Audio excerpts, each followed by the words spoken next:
Қайырлы күн достар. Бүгін сіздермен езілмейтін пельменнің рецептімен бөлісетін боламын. Видеоны соңына дейін көріңіздер және менің анама тіркеліп, лайк басып, өз пікірлеріңізді жазуды ұмытпаңыздар. Ең алдымен қамырын илейтін боламыз. Суымыз міндетті түрде жылы болуы керек. Жылы суға илейміз қамырды. Сосын сұйық май құямыз. Жұмыртқамызды саламыз.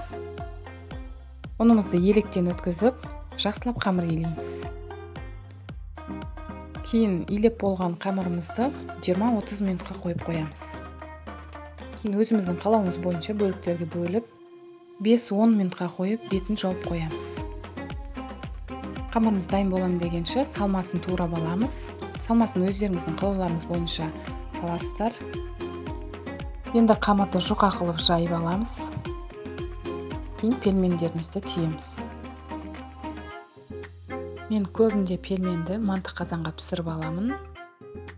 Сонда ешқандай да езілмейді.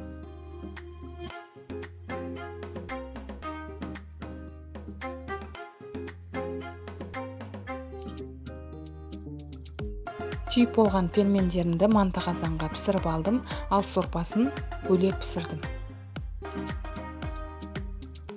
Сіздер де осы рецептпен жасап көрсеңіздер болады. Ешқандай да езілмейді. Астарыңыз дәмді болсын. Видеоны соңына дейін көргендеріңіз үшін рахмет. Сіздермен болған Әйгерім Болысбек.